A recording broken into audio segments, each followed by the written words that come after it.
Good afternoon, everybody. How are you having fun out there? Good to see such a big crowd, just a great crowd. I'd like to introduce the Malaspina Ensemble, which is up next. We're going to be doing it a little later. Right now we have something very, very special in the life of this community, namely the unveiling of the memorial plaque for Martin Rossander. I'd like to welcome Colin Palmer up to the stage to give us a few things about Martin that everybody knows or should know. He died, but he started this place.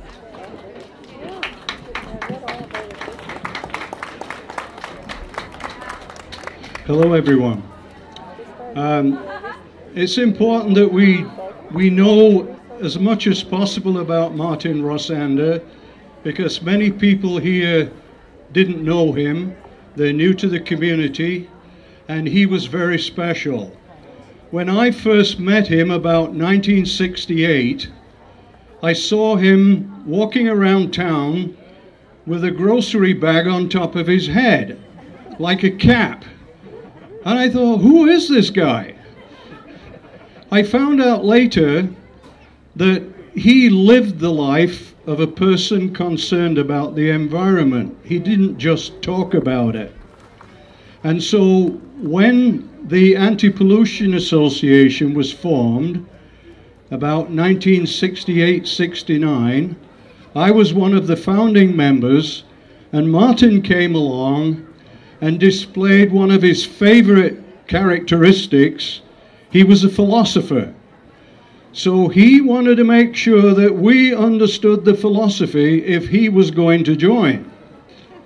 And every time we met somebody in government or whatever, they always got a speech on philosophy. But he also wanted things to happen. And I want to remind you about the people who started the Anti-Pollution Association with Martin and some of the things they achieved. I think I'm one of the last 4 people left alive who had anything to do with that association. Sis Wilcox was the secretary. Martin was the vice chair.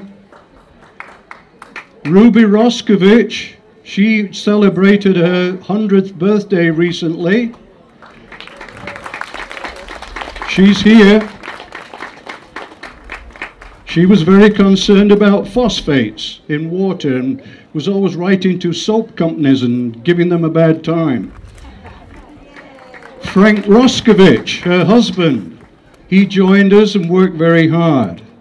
Grace Farrell, she was part of the executive. Don and Laurie McCausland. And today, we have 2 of the founding members with us, Diane McKendrick and Dave McKendrick. Gotta stand up, you guys.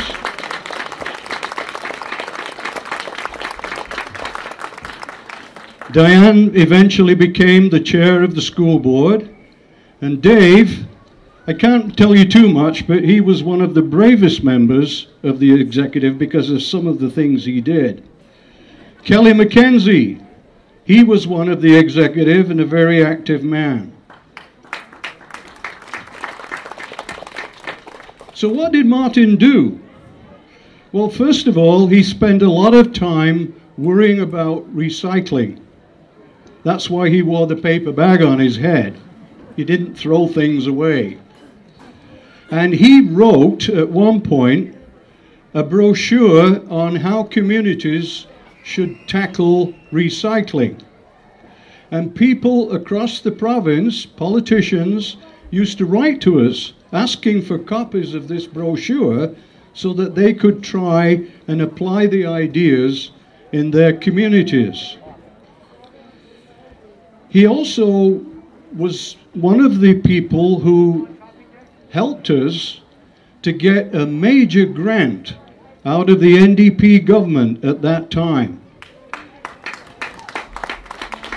Powell River was one of the first communities in the province to get a grant out of the provincial government to help with the recycling program. And the city council of the day They came up with $10,000, which wasn't a small amount of money. And Bob Williams, the minister in Victoria, said, I'm going to give you another $10,000. So that was a significant thing about 1973-74, and that was a lot of money at that time. Martin, he was a team player. He never said, okay, I know everything, you guys don't know everything, and you've got to listen to me. He worked with everybody. And that was always very important for Martin. I'm just bouncing around here because of some of the different things he did. If he ever gave you a written report, it was on the back of a table mat which somebody had produced. So CHQB, the radio, they had a table mat with one of those little things where you join the dots. He got hundreds of them and used them for printing purposes. He got old computer paper out of the mill and printed on the back of it. So he lived the life rather than saying, well, this is what you should do. He got very excited when we had a radio show on CHQB. And Diane used to do that with us every Saturday morning for 15 minutes. And Martin would say something about environmental issues. I'd say something, Diane said something. And that went on for quite a long time. And we created a lot of awareness. We also got a grant for 6 students to do a recycling survey. I've got all these records, incidentally. I've kind of got a big file on all this stuff. And Martin was very much involved in that. The only reason you have public washrooms at Powell Lake is because of people like Martin and Charlie Parsons and Jerry Parsons. The authorities said, my God, all these people are going in the bushes when they come out back on their boats. It's getting messy in the bushes. We have to do something about it. So Martin said, well, what are we going to do? And Charlie said, well, we're going to build a biffy. And I said, well, best of luck. Charlie went away, built this magnificent 2-hole outhouse with a great big ring on top of it, lifted it up, put it on the back of his flat deck, and turned up and said, follow me, we are going to Powell Lake. When we got to Powell Lake, he'd already dug a great big hole, no permission, right in the middle of the area near the boat ramp, put the biffy on top of it. We planted plastic flowers around it to make it look nice. And then people kind of, thought, well, this is a new building. And the authorities, the medical officer of health, the council, well, this was terrible. We have to stop this. So we turned up with them and showed them with great pride what we had developed for them, that people were not going in the bushes anymore, and they were horrified because people came off the lake and went into the outhouse. And Martin got a bit worried at this point because the medical officer of health was threatening legal action. We weren't supposed to be doing this kind of thing, but he realized there was a real necessity for washrooms. So he had a dilemma, but he said, I'm sorry, but I have to apply the law. So Martin was worried about this, and we kind of had a powwow. Charlie said, don't worry, don't worry. So that night he went again, lifted up the biffy, and took it home. So the next day, people came and there was no biffy, and they got mad. So they went to the council and demanded proper washrooms. So here's Martin and his gang and myself and Dave. We were all having fun with this, but it was a way of, Martin was an activist, and we all joined in with it as well. It was good. Then a barge came to Powell River one day, and there were no chlorine tanks on it. It had come from Squamish, and it passed Grief Point. Where were the chlorine tanks? Martin was in absolute heaven. Here was an environmental disaster about to happen. So what should we do? And Martin said, well, we've got to write to the Canadian government and look for them. We've got to find them. So we wrote to the Canadian government in Ottawa, and the answer came back, well, we don't know where they are, but we're not going to look for them. So we said, okay, we'll write to the Americans because they've got nuclear submarines and they might be able to find the chlorine tanks. And we'll write to the Russians and we'll send a letter to the Russian government. So we got 2 replies back. The Americans said no, they weren't going to look for the tanks. And the Russians said, yes, we will. That caused a bit of diplomatic chaos. Martin loved it. This was great. So even today, those tanks are out there. Somebody knows they're out there, but they won't tell what it is. And here's a wonderful story about Martin. He came to my home one night with 2 students from Simon Fraser. And they were nervous. And Martin said, you've got to hear this, and you've got to keep it confidential. So I said, what's the problem? And he said, the Americans and the oil companies are drilling for oil in the Strait of Georgia and also off the northwest end of Vancouver Island. Boy, it was really interesting what was going on. And what triggered it off was there were a bunch of Americans who bought property on Hernando and were drilling wells. And local people came to us and said, hey, we're not sure they're drilling for water. So we said, oh, okay, this is getting interesting. Jack Davis in Ottawa was upset. Martin was upset, but he was worried because there could be some legal implications. So about 3 weeks later, my wife said, you know, we're getting funny noises on our phone. I said, oh, really? So I picked up, those were the days of rotary dials, you know, and Powell River had an exchange down near the Bank of Montreal. And I said, well, what do you think's happening? She says, I don't know, but it sounds strange. So I listened on the phone and I thought, this is strange, there's something going on here. And Martin had mentioned, and the 2 students had mentioned, that there was a big barge with drilling pipe on it in Nanaimo Harbor, guarded by Pinkerton agents. And these 2 students were kind of worried about that. So I clicked in, phoned the British Columbia Telephone Company. I said, you know, I think my phone's tapped. And they said, well, this is interesting. Somebody tapping a phone in Powell River, that's unusual. We'll check into that. And of course they had the exchange near the Bank of Montreal where they used to plug it in and press buttons and all the rest of it. They got back to me a week later and said, Mr. Palmer, there is some suspicion that you might be right, that maybe someone is interfering with your phone. So I said, well, have you heard of Pinkerton agents? And there was this deathly silence on the end of the phone. And I thought, uh-oh, there is a problem here. And so that was the kind of thing we were having to deal with. So I want you to know that they did drill oil wells off the northwest end of Vancouver Island. There are 13 of them still there. They were capped, and the government forever kept saying, no, there's been no drilling, there's been no drilling. I've got the letter here from the Department of Mines and Energy, written in July of 1970, that admitted that those wells were drilled.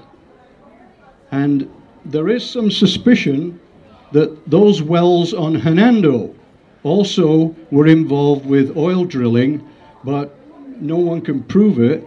But then again, the government stopped any oil drillings in the Strait of Georgia. Martin wrote quite a few documents. He was involved with us in trying to clean up the mill. And the big battle with cleaning up the mill was that the workers were afraid we were trying to kind of get rid of their jobs. We said, no, that's not what we're trying to do. We're trying to clean up the mill. We're not trying to clean up the workers. So we tried to get that sorted out first, and it was a bit of a battle. Martin was involved with trying to persuade people that it wasn't what we were trying to do. And eventually, to their credit, Macmillan Bladel started to smarten up, and they started cleaning up, which was good. They appointed a man who was in charge of all the pollution control in their company, and we used to meet with him regularly. And of course, Martin gave him a philosophical speech every time he came. But we got down to the practicalities, got rid of things like pentachlorophenol in the sawmill, so we didn't keep killing off all the salmon. And we got a lot of things done through Mr. Mahaffey. The only problem was we knew a lot of things that were going on in the mill because I wouldn't say we had spies, but we had people bring us information. And we told Mr. Mahaffey at one point, please don't come to Powell River again. And he said, why? We said, well, for 3 days before you came, everything in the mill that wasn't acceptable was thrown out into the sea. It was just a total clear-up. Everything went down the pipes, off the dock, all over the place. And we said, you're actually causing pollution. So he laughed, he took the joke, and when he came again, he said, no, it hasn't happened this time, and we're doing a good job now. And I think after what the mill was like, the mill has done a tremendous job over the years of trying to clean it up. So what was Martin like as a person? He was a gentleman. We used to have him over for Christmas dinner, and because he was single, and the kids always enjoyed having him there. I got pictures of him playing chess with my son after they'd opened their gifts. And he was always worried about his education. He said, you know, Colin, I don't have a degree. I had to leave school at grade 8. I said, well, I don't care what numbers or certificates you don't have. You're a wise man. He had a lot of practical knowledge. And I said, that's very valuable. So he's like a number of other people I've met in Powell River, always worried about the fact that they had to leave school in grade 8. He made a product called Pristine. It was comfrey leaves with clover flowers on top, and he stewed it. And my wife said it was the most horrible stuff she'd ever drunk. It wasn't alcoholic, but Martin thought it was good. I am absolutely convinced that when he got gout in later years, it was due to drinking Pristine 68 or Pristine 70. He was also a member of the Unitarian Church. They met in the log cabin. And he also was a landlord. I don't know if you know that. But whenever he had tenants, he usually took the people who needed low rentals, who were prepared to live some kind of lifestyle like his, and he looked after his tenants as far as I know. And he never made a big effort to improve the properties. He just said, this is where you can live, and he respected their condition and what they were going through. So I just wanted to have the opportunity today to remind you that a lot of the work he started with the rest of us is still going on in Powell River. Finally, the city of Powell River is going to get its act together with the sewage treatment. It's going to cost a lot of money, but it's got to be done. And we've also avoided burning garbage, we've avoided burying garbage, and we've got quite a lot of, well, we haven't avoided it, but we've got a lot of recycling going through government now in Powell River. And as Martin said, there's no such thing as garbage, it's all treasure. He thought the greatest places in Powell River were the auto wrecking yards. They were the guys who were the original recyclers. And he thought that they were worthy of a great deal of respect in this community. The regional district are about to get into household composting. We're going to have a pilot project. That hasn't been done before by government.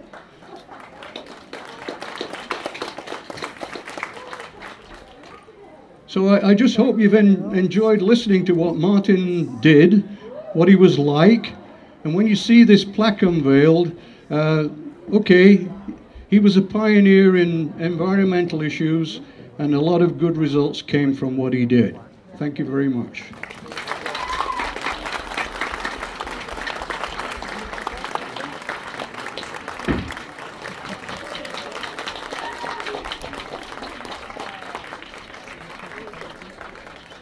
This is a most satisfying cover for his plaque. It comes from the seat of a back car. Bruce asked me to say a few words about Martin, and I will keep them brief. He was a wonderful man. I was his tenant for 18 years, and he was one of the most spontaneous people I ever met, and a man with the clearest blue eyes that I ever saw. He was at peace with himself. And as a landlord, he called himself a slum landlord, and I'd have to kind of agree. And as for the recycling, an awful lot of it ended up in his backyard. But somehow or another, he was a very, I would say, a very loving man. My experience of him was that if I asked him something, he'd be on his way out, and I'd say, "Oh, Martin, blah, blah, blah, about the house." He'd stop, and he'd come back and say, "Not right now, Martin, go to your appointment." But that was his way of being very, very spontaneous and into the moment, and very generous in a recycling way. And many things were recycled in our home, and it was sometimes pretty crude. We had to put, he charged a very, very cheap rent. And that was a lovely thing, because you don't see people doing that anymore. But he only charged us $250 a month for that house. So I felt over, I was there for 18 years, so I put the roof on and stuff like that, because I thought, well, I owe it to him and owe it to the house. We're so quick to get rid of things and destroy them, like the Brooks School. Not a remnant of it left, and it was a beautiful, beautiful building with not a knot in it. But that was, you know, I'm raving about my own self now. But anyway, I just wanted to say he was truly a wonderful man, and he was completely dedicated. I loved it when his pals turned up in his house and sat in that kitchen with about 2.5 feet of paperwork on his kitchen table. And chat. He was always ready to talk and to be gracious, and everyone I think he treated just as his best friend. So that's what I have to say, and God bless him.